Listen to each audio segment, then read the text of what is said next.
ஜிம்சியின் குடும்ப உறவுகளை இப்ப பாத்தீங்கன்னா வெல்டு வச்சு கண்ணு பூரா சோழி முடிஞ்சிருச்சு. உள்ள மணல் போட்டு கண்ணு முழிக்கிற மாதிரி இருக்கு.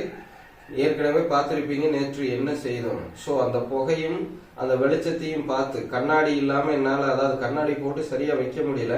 அதனால கண்ணாடி கழட்டிட்டு சின்ன டாக்காதானு வைக்க ஆரம்பிச்சேன். 4 ராடு வைக்க ஃபுல்லா தீர்ந்துருச்சு.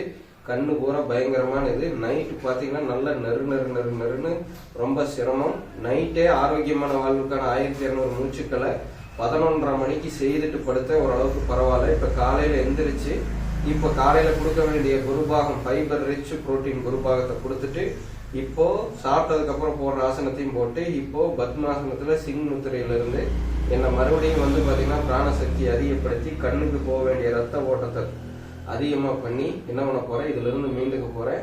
சோ இந்த பத்மாசனமும் சிங் முத்திரையும் இந்த வெல்டிங்ல இருந்து பாதிக்கப்பட்ட என் கண்ணை மீட்டெடுக்கிறதுக்கு நான் பயன்படுத்திக்கிறேன். நல்லா மனசுல வச்சுங்க. சிம்பிள் பிரீத் தான். நார்மலா பண்ற மாதிரி லிம்பாட்டிக் சிஸ்டம் ட்ரிகர் பண்ற மாதிரி ஸ்பீடா எல்லாம் பண்ணக்கூடாது. ஸ்லோ அண்ட் ஸ்டெடியா பண்ணணும். நாடி சுதி எல்லாம் கிடையாது. Casual breath. உங்க மூக்கு எந்த மூக்குல இழுத்து எந்த மூக்குல விட சொல்லி கேட்குதோ அதை மட்டும் பண்ணா போதும். வழக்கமா நம்ம நாடி சுதி பண்ணுவோம்ல, அந்த மாதிரி எல்லாம் எதுவும் கிடையாது. சுழிமுனை வந்தா வந்துட்டு போகுது, ஒன்றும் பிரச்சனை இல்லை. கேஷுவலா உங்க உடம்பு கேட்கறத பண்ணுங்க. இப்ப நேரம் லைட்டிங் வருது, என்னால அதை சரியா கூட பார்க்க முடியல, நெருன்னு இருக்கு. ஸோ நான் ஆரம்பிக்கிறேன். சிம்பிளா ஒரு 10 செகண்டுக்கு பார்த்துக்குங்க, அதோட கட் பண்ணிக்கலாம்.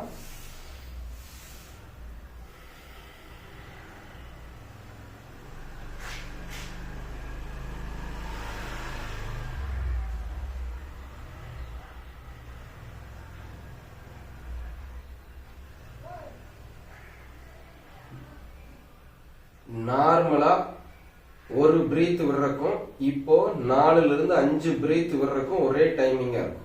அதாவது மாத்தி சொல்றேன், ஞாபகம் வச்சுக்கோங்க. இப்ப நான் ஒரு பிரீத் விடுற டைம் நார்மலா 5 பிரீத், அதாவது பிரீத் இன் பிரீத் அவுட் 5 முறை விடுறதுக்கும் இப்ப நான் ஒரு முறை பிரீத் இன் பிரீத் அவுட் விடுறதுக்கும் கரெக்டா இருக்கும். இதுதான் சரியா இருக்குது. ஞாபகத்துல வச்சுக்கோங்க. ஸ்லோ அண்ட் ஸ்டெடியா நல்லா லாங் இன்ஹேல் லாங் அவுட்ஹேல் தெளிவா பண்ணுங்க. கரெக்டா ரெடி ஆகும். சோ இன்னும் பாத்தீங்கன்னா இங்கெல்லாம் வீக்கம் பயங்கரமா இருக்கு. க்ளோஸ் வாங்க.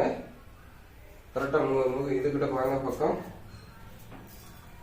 சோ கண்ணே பாத்தீங்கன்னா செவையன் ஆயிருக்கும். தெரியுதுங்களா? கண்ணு பூரா வீங்கி எப்படி வீங்கி இருக்குன்னு பாருங்க. சோ வெல்டு வச்சு சோழி முடிச்சிருச்சு. எனக்கு எப்பவுமே பின்னாடி போய் பயந்துக்குவாங்க மக்கள். சோ வெல்டு வச்சா எனக்கு எப்பவுமே இது நடக்கும். ஃபர்ஸ்ட் 1 நாள் 2 நாள் இந்த பிரச்சனை வரும். அதுக்கப்புறம் அப்படியே உடம்பு பழகிக்கு. இப்போ 1 நாள் வெல்டு தான், இனி அது வைக்க போறது இல்லை. ஸோ இதுல இருந்து நான் ரிலீஃப் ஆகிக்கிறேன். ஸோ வெல்டு வைக்கிறதுக்கு முன்னாடி புதியதா நம்ம குடும்ப உறவுகள் இதையெல்லாம் பயிற்சித்து வர்றீங்கன்னா ஜாக்கிரதையா இருந்துங்க. ஏற்கனவே இருக்கிறவங்க உங்களுக்கு எப்படின்னு தெரியும். நான் எப்படி தற்சார்பு சுயசார்புல ஒவ்வொரு விஷயத்தையும் செய்யறேன், அதுல இருந்து மீள நான் என்னென்ன செய்துக்கிறேன்னு உங்க முன்னாடி வைக்கிறேன். உங்களை இப்படி ஃபாலோ பண்ணுங்கன்னு சொல்றதுக்குல்ல, என்ன நான் எப்படி தற்காத்துக்கிறேன் இந்த இலுமினாட்டி டீம்ல இருந்தும் கெட்ட கார்பரேட்டுகிட்ட இருந்தும் உங்க முன்னாடி வாழ்ந்து காட்டுறேன். நாட் ஒன்லி மீ, ஆல்சோ அவர் பவுனம்மா. ஓகேங்களா?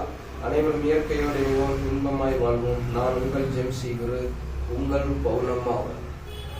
இன்னும் நான் பண்ணணும். ஓகே, உங்களுக்காக முடிச்சு காட்டுறேன். முடிச்சுக்கோங்க.